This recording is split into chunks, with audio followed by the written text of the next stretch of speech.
Lu Zhaolin, hard traveling.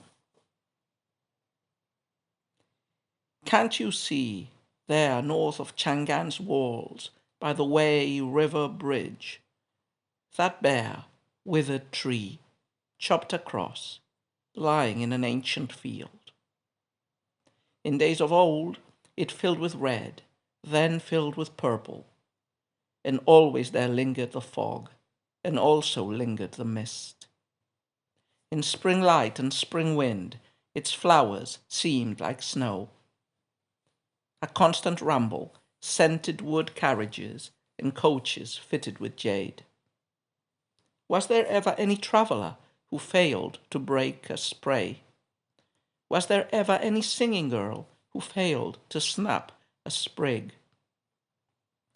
Singing girls with jeweled breastbands, dragon-broidered robes, young nobles on silver saddles, riding past in thousands.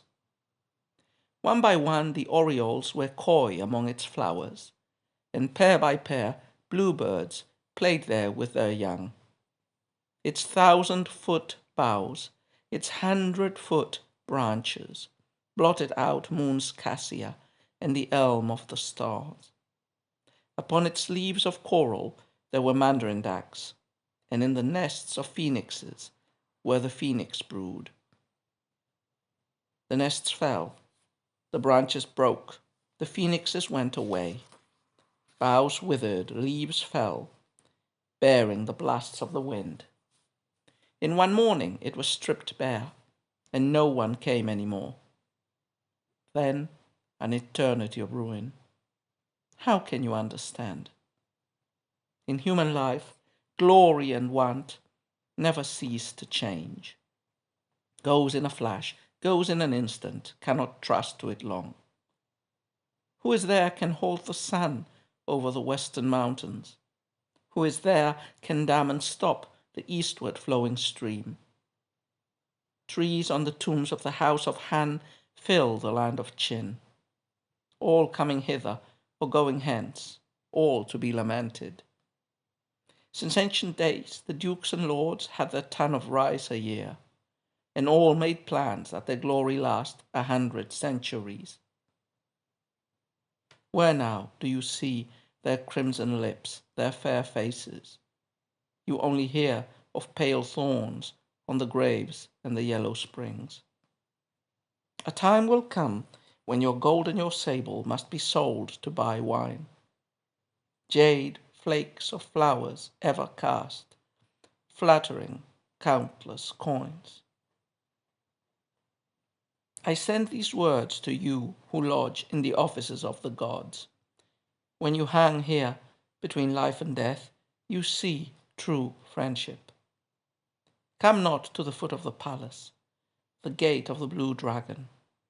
I at least will surely go off to White Crane Mountain. No hope to reach heaven or immortal isles, too far, too far. And when again shall we ever be so open-heartedly in accord?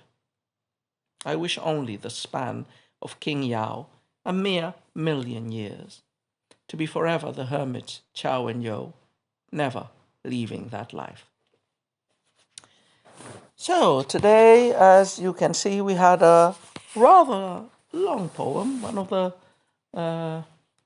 long poems in this collection that I'm presenting to you, although not the longest. I think Chang Hen Ko, The Song of Everlasting Regret by Bai Zhuji, was longer. Now, this is, we could probably classify this as an old-style heptasyllabic poem, except for the first line, which has a few more characters, 7, 8, 9, 10 characters. But it's generally a heptasyllabic poem, so from that point of view, it would be able to fit into the 300 Tang poems anthology, perhaps. And I have chosen this poem as the other Lu Zhaolin poem to talk about because I think it's in many aspects very representative of him. We talked in the previous session about Lu Zhaolin's life, and his most famous piece, actually, or his two most famous pieces, probably a poem he has about the capital, Chang'an Guji, and a Fu poem that is therefore not a she. Generally, Fu poems are translated as rhapsodies or prose poems on a sickly pear tree. That is probably his masterpiece, and the most representative poem. But we wouldn't be able to include him here, not so much because of its length, although it's long, but because Fu poems were not included in the 300 Tang poems, and I do want to restrict myself to she.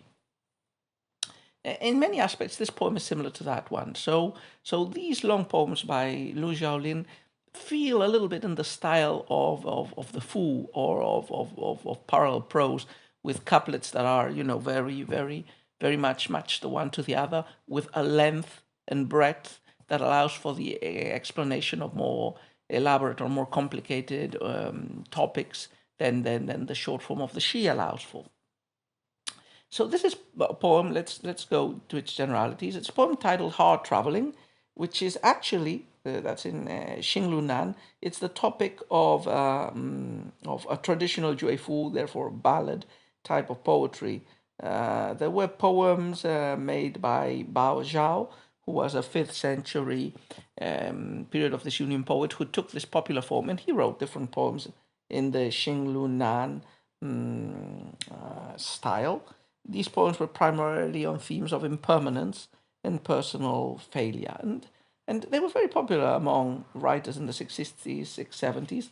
They particularly fit Lu Zhaolin, as we know, because of the incapacitating illnesses he suffered. He had to renounce, all possibility of a career at court. Now, the main metaphor, the main image in this poem, you could say, is the withered tree. And this is not a new image in Chinese poetry.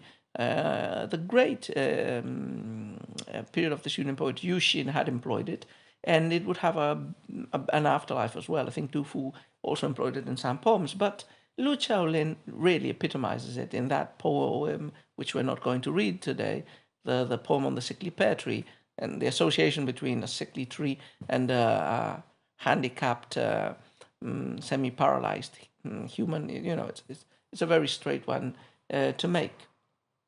But this poem, it captures a little bit of that. So this is a poem. Let's make a very brief paraphrase that describes a tree that has seen better days north of the capital, north of Chang'an, which is now lying chopped and dead and withered.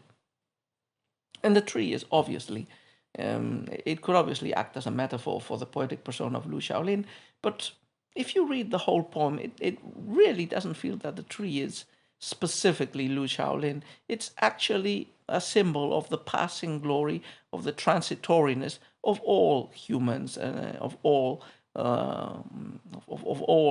kings and princes and aristocrats. The whole poem feels like a very moralistic poem in the Ubi Sunt style of the West. That is a poem reminiscing the fallen and past glories and emphasizing the fact that nothing is permanent, that change, going up and going down, are inevitable for all humans and for all, not only humans, but for all their constructions, their dynasties, their clans, their families. So, you could divide the poem if you wish into parts, and you could say that the first part of the poem is the descriptive part. It starts, maybe with 2 lines that evoke the image of the withered tree north of the capital.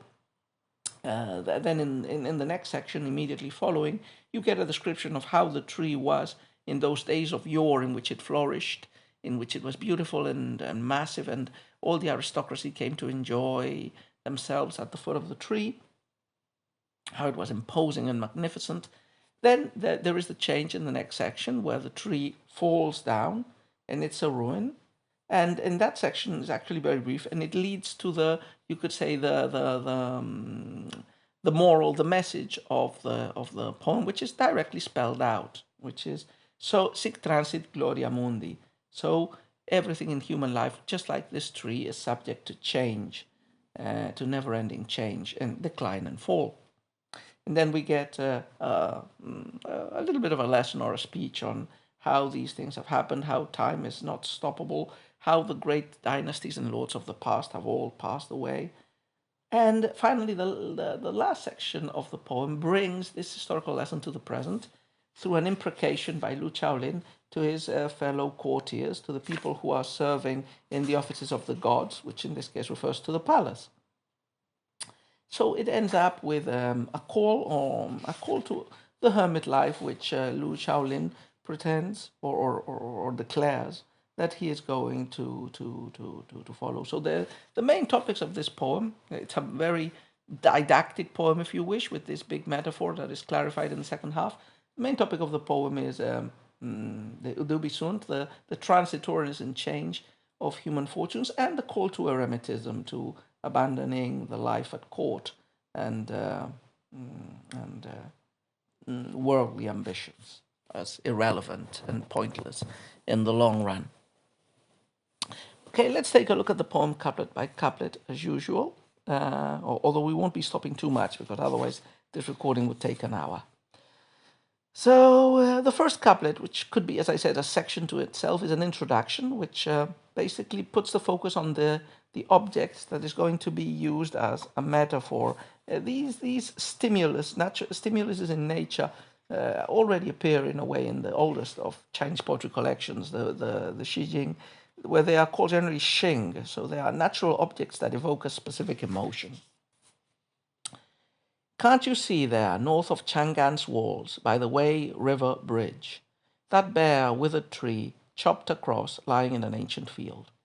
So Chang'an, as you well know, was the capital of the Tang dynasty, and it was in the same area, in the proximity of where the capitals of previous dynasties from the period of disunion, and especially during the glorious imperial ages of Qin and Han, and even previously at the time of the kingdom of Qin, and even further back at the time of the Zhou dynasty, the Western Zhou, where the capital had been.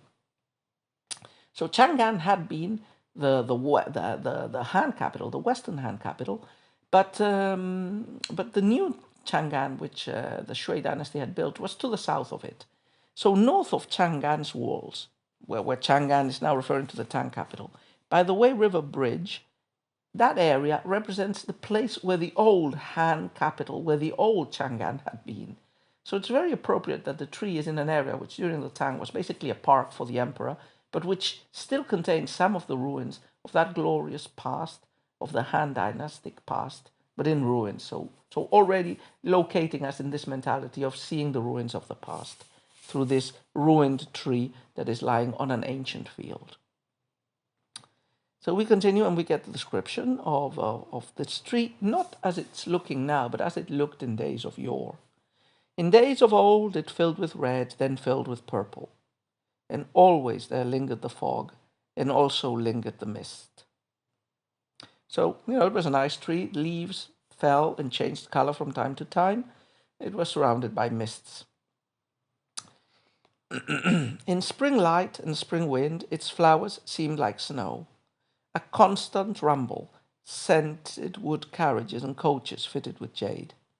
So, we continue describing the tree. It was full of beautiful flowers in spring, but also here comes the social dimension. The aristocrats, probably from Han, Chang'an, came here to enjoy the beauty of the tree in these luxurious carriages, which by metonymy represent the rich, aristocratic, and famous from the past. Was there ever any traveller who failed to break a spray? Was there ever any singing girl who failed to snap a sprig? Singing girls with jeweled breastbands, dragon-broidered robes, young nobles on silver saddles, riding past in thousands. So here we get that explicit, through rhetorical questions and then through description, we get that image of the rich and famous, the noble, coming to visit and enjoy this tree. And therefore we move from the description of the tree to the description of that gilded age and that gilded aristocracy of beautiful ladies and young, cocky noblemen, all bedecked with gold and silver and jewels, coming to this place.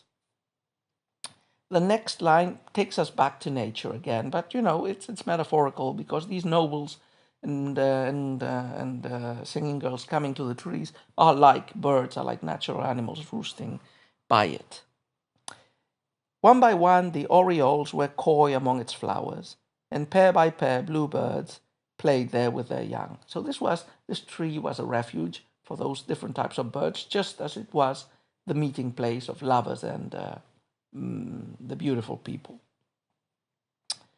Its 1,000-foot boughs, its 100-foot branches, blotted out moon's cassia and the elm of the stars. So, this feels like the typical full, exhaustive enumeration in the description of an entity, in this case, a tree. So, just a couplet to emphasize its size by saying, it's massive, it blotted these imaginary trees, the one in the moon and the one in the stars. It's bigger than them. Upon its leaves of coral there were mandarin ducks, and in the nests of phoenixes were the phoenix brood. This continues with the images of the birds seeking refuge, including the phoenixes, the noblest of birds, which only come in times of prosperity and good rulership. But now we see the change. The next couplet brings about the change, and immediately after the change is described, the lesson. So actually 2 couplets. It's not 2 couplets, it's 2 lines. It's 2 couplets. The nests fell, the branches broke, the phoenixes went away, boughs withered, leaves fell, bearing the blasts of the wind. In one morning it was stripped bare, and no one came any more. Then an eternity of ruin. How can you understand? So these two couplets or 4 lines, heptasyllabic, they represent the sudden change. So catastrophe has come. It has come suddenly also and unexpectedly, just as sometimes catastrophes like this come to trees, but also to dynasties or rulers who just fall amidst their glory. So the tree has withered, the leaves have fallen, the wind has knocked down the tree is dead, it's abandoned, and this goes on for an eternity. So that glorious moment it lived has gone away. So what is the follow-up? The lesson you should take is that all glories, all splendors are impermanent. And, we live in a cycle of change. So however much you might like or enjoy the glory and power of the high tide, the low tide will come following in. For humans, for nature, for everything.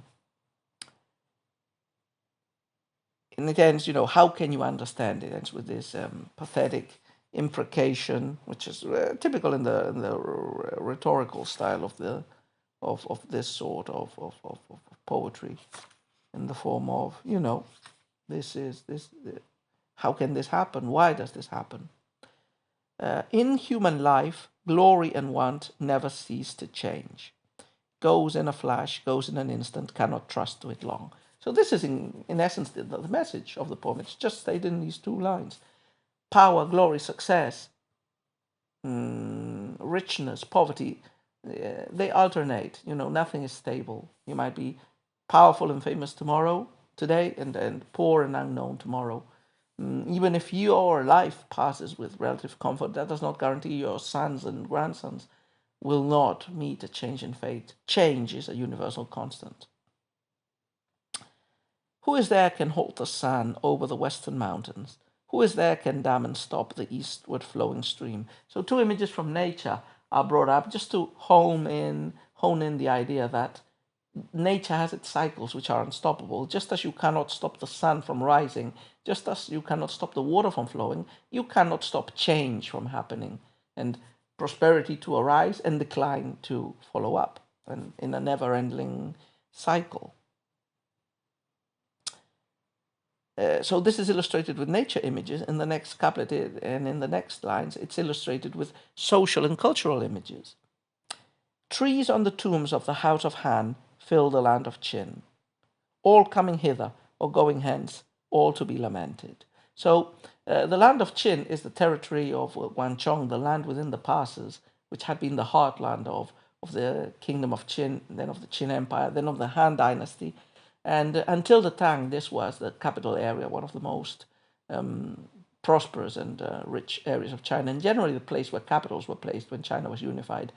The Tang was the last dynasty to put its capital there, and afterwards this area declined as a backwater, and the focus was moved to the south of China.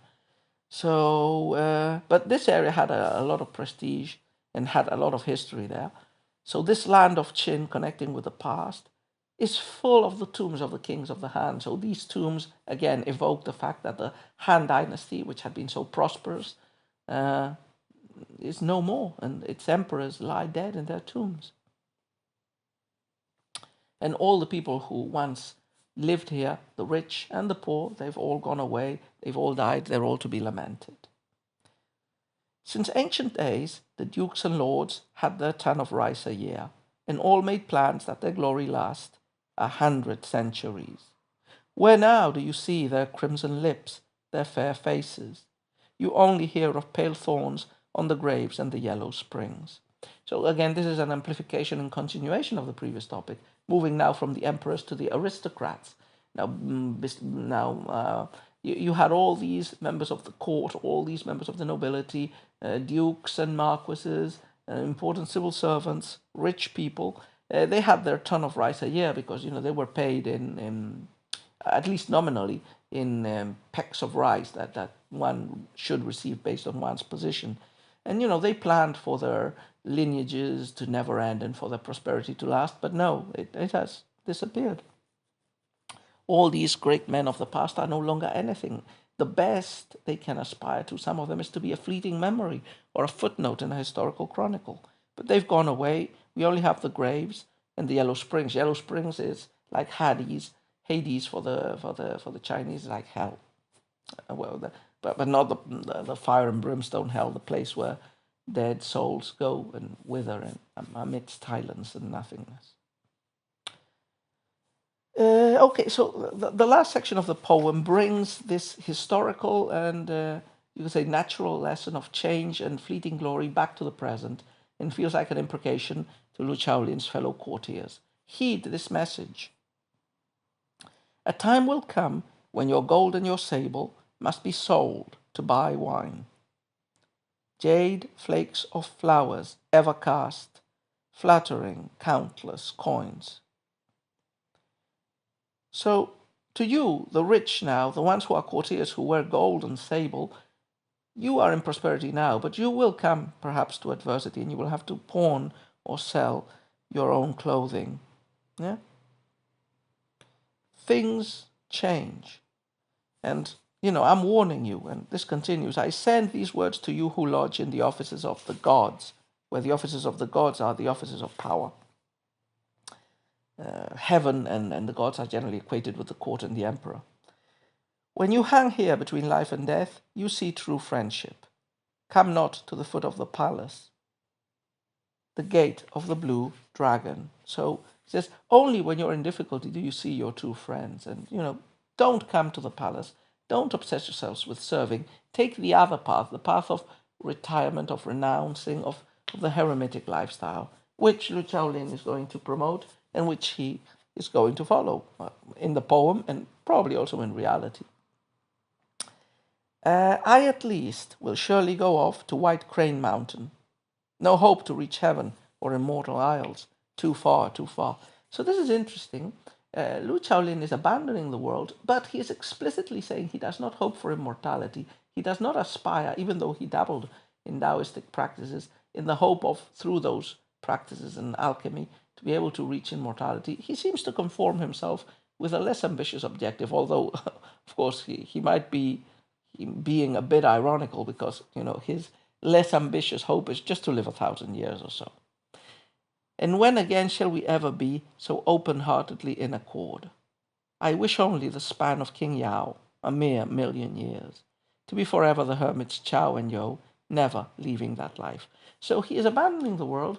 He is not aspiring to immortality, but he'll be happy with following the example of hermits of old. So King Yao, and I don't know what King Yao he is referring to. If it's Emperor Yao, I'm not sure he lived for 1,000,000 years.